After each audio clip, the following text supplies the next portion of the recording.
beloved Boss Mike Cervera.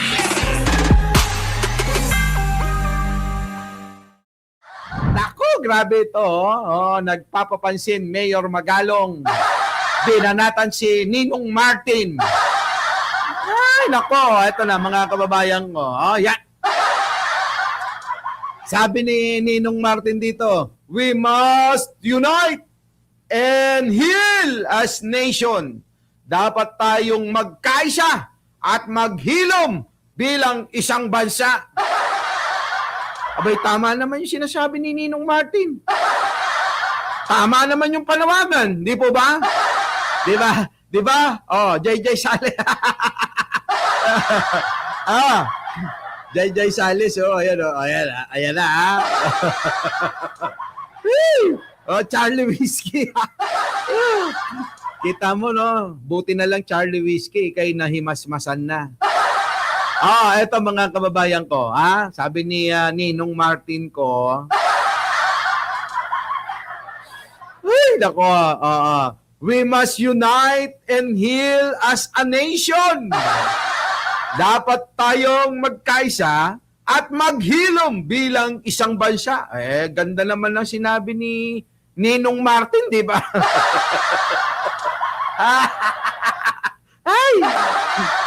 Pero eto na mga kababayan ko, bumanat si Kalnot. Bumanat si Magalong, mga kababayan ko. Eto na, unbelievable! Nakakadismaya, Eka! Nakakadismaya! Nakakadismaya, Eka. Naisip po ba ninyo kung Martin Romualdez na kaya tayo naghihirap ngayon ay dahil siya mga pinaggagawa nyo? Sabing ganon. Naisip ba ninyo? Naisip ba ninyo ang pagkakaisa noong nagpapakasarap kayo? Lastik talaga, di ba? Mga kababayan ko. Akala mo napakalinis ni Kalnot. Libayan, makinig ka. Huwag magmamalinis to. Baka nakakalimutan nyo, sa tukhang ni Duterte, abay, official ito sa Oversight Committee.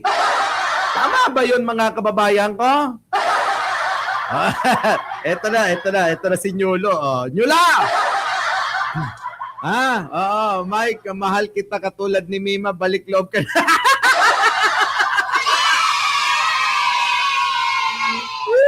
Diyos ko kayo. Huwag ka nga naggaganyan. Pwede ba? Kasi baka mamaya isipin nila. Naku! Ito na mga kababayan ko. Di ba? Dali. May nag-text. May nag-text? Wait lang. Sino ba tong nag-text na to?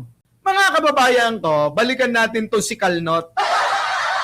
Binabanatan si Ninong Martin ko. At ninong din ni Nyulo. Ninong din ni Mima. Mga kababayan ko, baka kababayan nagmamalinis. Akala mo kung sinong malinis? Sabi pa rito, hindi ignorante ang mga Pilipino. Totoo yon.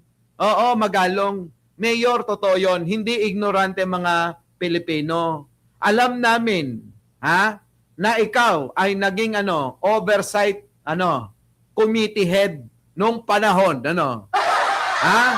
Di ba mga kababayan? At saka dyan sa may ICI. Mga kababayan, advisor siya nung panahon ni Digong sa tukhang. Tapos, oversight committee head sa may ICI. Ang tanong ko mga kababayan ganito Tanong ko lang kung bakit ito nagpapansin ngayon si Kalnot, ano na ba nagawa nito? May nakasuhan na ba? May nakasuhan na ba, mga kababayan ko? May nakasuhan na si Magalong? Meron na hubang kinasuhan, nakasuhan, napanagot, o nauubos na, mauubos na lang yung buhok niya, mga kababayan, wala pa rin. Shaggy, yung Shaggy, Shagilid. Mukhang Shagilid, mga kababayan, mauubos na eh. Wala pa rin napapanagot. Ano ba, Libaya, meron ba? Mag-vlog ka naman, baka meron talaga. Ano na nangyari sa in-expose na rock netting noon? Ano nangyari, Libayan? Mayor Magalong, ano nga nangyari doon sa inyong yung inyong in-expose na na maanumalyang project sa rock netting diyan sa inyong lugar? Meron na ho ba kayong napanagot? Nga pala, yung tennis court. Naalala nyo ba yung tennis court na maanumalyang proyekto na katuwang niya ang mga diskaya? Ano na nangyari doon? Balikan natin. Absuelto na ba kayo? Ibig sabihin, mga kababayan ko, si Magalong, sandamakmak din yung mga issue ng korupsyon. Tapos nagmamalinis ngayon. Huwag magmalinis, Libayan. Magalong. Si Libayan, tagapagtanggol lang yan eh. Di ba? Okay lang yan, pagtanggol niya, biyanan eh. Magalong, ano na nangyari? Nagmamalinis ka. Absuelto ka na ba sa lahat? O meron pang naging issue yan, na balita? O ano nang nangyari doon sa biniling lupa na hindi mo man lang dinaan sa konseho mo? Anong meron? Bakit,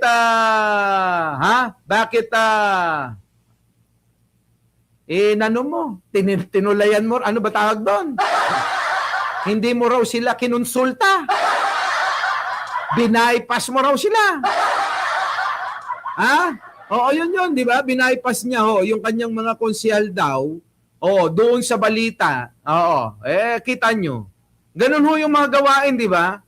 Tapos daw ho yung lupa, puro kaso pala. Hindi para daw malinis yung dokumento. Di ba, Tiffany? Boss Mike, umiiyak yan si Magalong dahil walang turista ang Baguio. Talaga, pupunta na lang ako. Mayor, pagkatapos ng live ko, didiretso na lang ako mag-tour ako dyan sa inyo.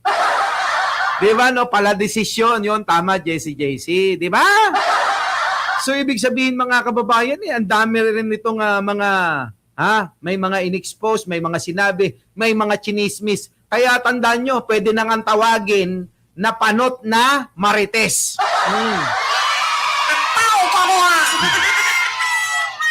Sa dami-dami, mga kababayan, ng ikwinento, sa dami-dami ng mga in-expose daw nito, hanggang ngayon wala pa ring nasampahan ng kaso. Hanggang ngayon wala pa ring wala pa rin kahit isa. Yung mga involved sa mga corruption niya. Na mga issue na lumabas sa social media, sa mga balitaan, sa radyo, transistor, sa liwayway, at sa Sambang Jaryon, tik-tik. Diba? Sa Remate. Ano pa ba? Sa Abante Tonight. Diba, Karoba? Ang daming lumabas na ganun eh. Kahit nga dun sa mga kababayan, nandun eh. Ang tanong ko ngayon, mga kababayan ganire. Magalong. Alam mo palang alam mo palang may ginagawang hindi maganda si Ninong Martin namin eh. Anong pang ginagawa mong kalnot ka? Demanda mo na. Tama, mga kababayan? Tama ba?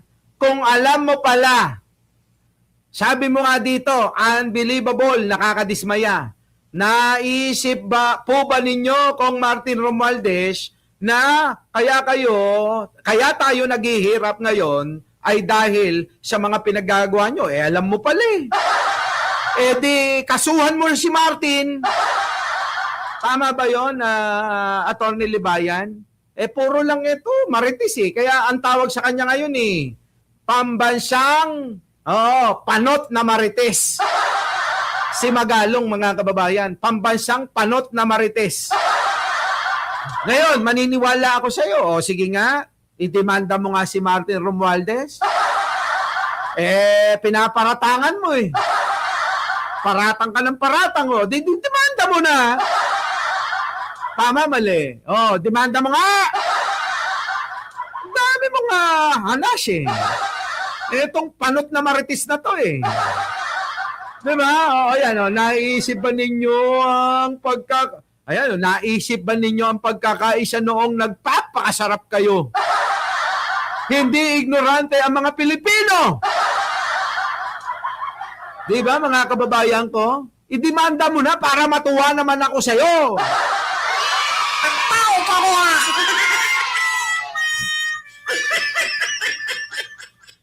Grabe, no? Oh, ano, libayan, sagot! Oo, alam mo, iniisip ng mga tao, libayan. Oo. Hindi porke mas gwapo ko sa yung malayo, ah. Ang iniisip ng mga tao, hindi yung kagapuhan, ah. Baka sabihin mo, kagapuhan na naman ang pag-uusapan. Alam mo namang, kaya wala ka nga nasasabi dyan. Hindi yun, no? Hindi kagapuhan ang pag-uusapan dahil kitang-kita naman na. Diba? Oh, ngayon, ang sabihin mo, itong sinasabi ni pambansang panot na marites ay mali ako. Diba, no? Kung mali ako sa mga sinasabi ko, bakit hindi niya idemanda si Ninong Martin ni Alicia Duran? Ha? Oh, kung totoo yung mga sinasabi niya, bakit di niya idemanda? Kasi kung hindi niya ididemanda, tatawagin natin talaga siya na pambansang panot na marites. Tama, mali. Oh, tama, mali, mga kababayan. Di ba? Pambansang panot na marites yan. Idemanda mo kasi kung magsalita si Magalong, kala mo talaga alam na alam niya na. Feeling yung mga linyahan merong ebidensya.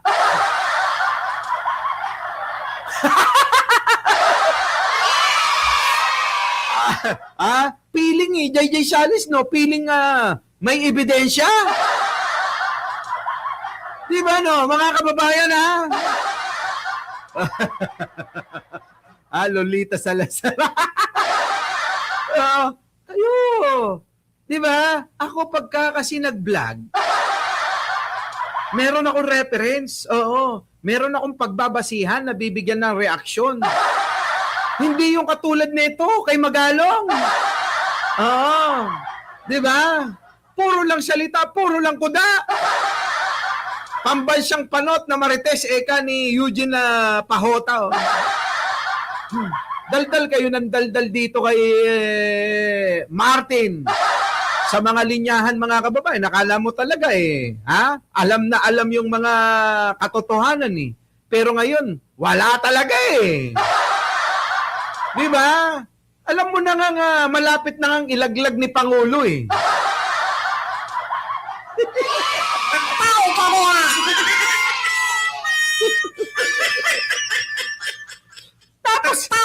Tapos ginaganyan mo pa? Di ba, no? Tapos ginaganyan mo pa? Ilalaglag na nga yan Tapos Naku, ikaw talaga Magalong Sumasakay ka lang kay Pangulong Bongbong Porke nagsabi na si Pangulong Bongbong Marcos na ilalaglag na nga raw yan. di ba, Jai? Di ba? Di ba sabi yun? Sabi yun sa balita. Ano yung sabi sa balita? Nabalita natin yun, di ba? Oo, nabalita natin yun. Natandaan nyo ba yun? Natandaan nyo ba yung balita na yun? Nasaan ba yun? Hanapin nga natin. Oo, alam ko na, balita natin yun Ewan ko na lang kung nandito pa yun, baka naman waglit ko na. Naiwaglit ko na ba? Basta na, balita. Nabalita natin yung Boss Mike. Oo, yung nga daw, si Martin, ilalaglag na daw. Ilalaglag daw ni Pangulo. Oo, kasi nga mga kababayan, gagawing sacrificial lamb. Oo.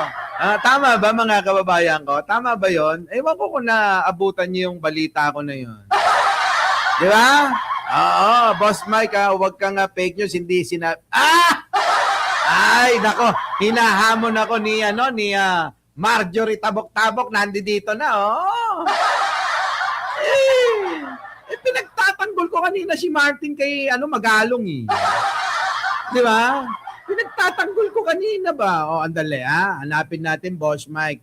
Hanapin natin yan kay Martin. Oo, ito, hanapin ko. Kayo, si Marjorie talaga, Martinico to eh. Kanina nga pinagtatanggol ko tapos siya nagagalit ka na naman. Di ba mga kababayan ko? Kanina pinagtatanggol ko na eh. Tapos ito na, si Marjorie kaya tuloy ako natitrigger eh. Ninong Martin, kasalanan to ni Marjorie kasi tinitrigger ako eh. Ayaw niya maniwala na na may balitang ganon. May balita! Si Marjorie eh. Eto, sige. Magkaalamanan na, Boss Mike. Nasan yon? I-play mo. I-play mo! Ito na. Pasok! May ulat na plano umano ni Pangulong Ferdinand Marcos Jr. at mga brad nito sa Upsilon Sigma Phi na ilaglag si dating House Speaker Martin Romualdez at gawing fall guy sa flood control scandal. Sinabi ng scooper sa politiko na napagpasyahan ito sa gitna ng nagpapatuloy na... Marjorie, nasyan ka na? Ayan nasa balita nga ulitin natin. Pasok. May ulat na plano umano ni Pangulong Ferdinand Marcos Jr. at mga brad nito sa Upsilon Sigma Phi na ilaglag si dating House Speaker Martin Romualdez at gawing fall guy sa flood control scandal. Sinabi ng scooper sa politiko na napagpasyahan ito sa gitna ng nagpapatuloy na galit ng publiko sa katiwalian sa gobyerno. Kabilang sa nakikitang senyales ang pahayag ng balita nga! Ito na. Ang dalawang kabrad ni Romualdez na sinabi nga raw ni Pangulo. Sabi daw ni Pangulo, laglag nyo na yan si Martin laglag nyo na yan. Nasisira na pangalan ko dyan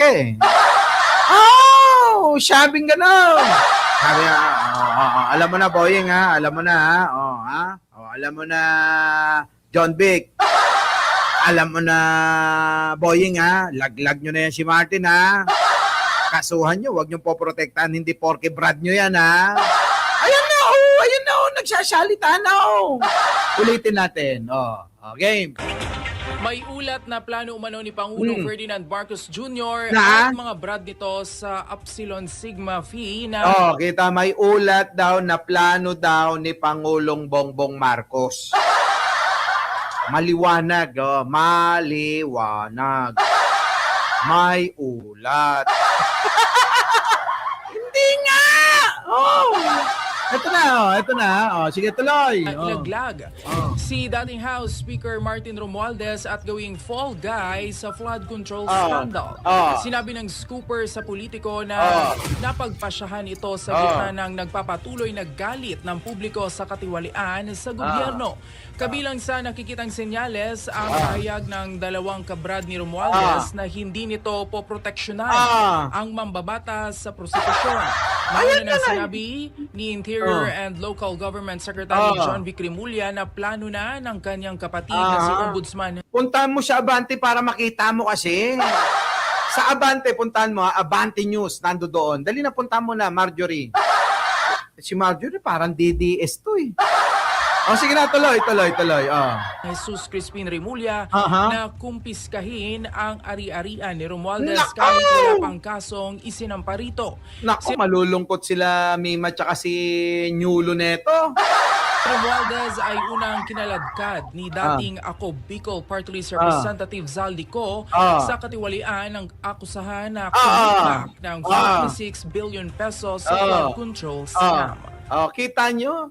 Kayo naman alam nyo, mga kababayan, ang AI hindi ho ganyan magsalita. Ganito magsalita, oh. Oh, gusto kitang beng-bangin. Ha, ha, ha, ha. Ganon. Diba yung mga AI, ganon, ano? Sabi ganon, no? Gusto kitang beng-bangin ngayon. Ha, ha, ha, ha. Para na dito, punta ka na. Ha, ha, ha, ha. Magdala ka ng food. Ha, ha, ha, ha. Di ba ganon yung mga ano, AI? Ay, nako. O ngayon, eto na, ha, mga kababayan ko. Tingin ko, mga kababayan, dahil may mga ganong mga ulat ngayon, etong si pambansang Marites na si Kalnot, mga kababayan ko, gustong maging relevant.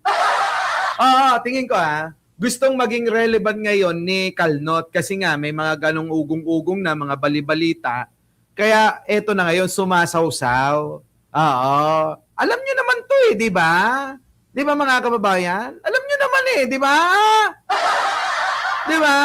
Tingin ko, sumasawsaw. Oo, dahil nga dito sa ugong-ugong na plano. Huwag kang mag-alala, Jay. Papasaambat, makukulong yan. Hulaan ko, Jay, ito, perlas na bilog, na parang ulo ni Magalong, sumasabit ang shaggy, syagilid ang buhok, huwag kang tutulog-tulog, sabihin mo sa akin ang sagot, baby, bobu,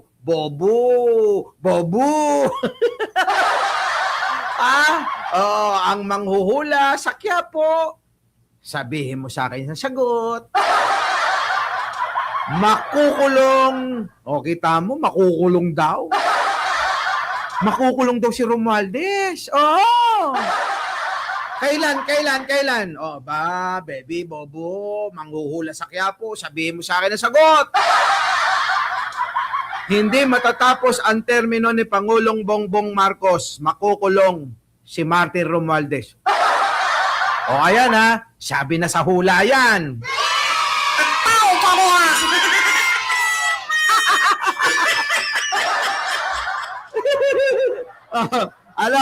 Ayaw mo pang maniwala, Jay. Ayaw mo pang maniwala. Kung si Roque, nahulaan natin, nahulaan din natin to si Martin. Makukulong nga raw. Ewan ko sa inyo, ayaw nyo maniwala, bahala kayo dyan.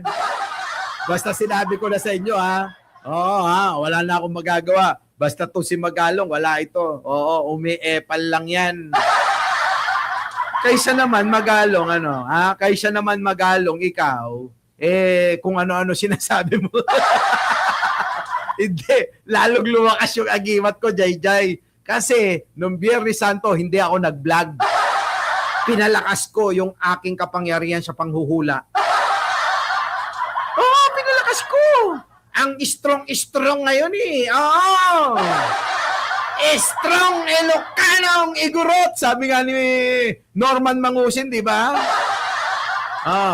Babalik pa ako ngayon sa Baguio. Pupunta ako ng Benguet at pupunta ako ng Sagada. Para doon, mga kababayan, talagang sisiguraduhin kong malakas na. Our beloved Boss Mike Cervera.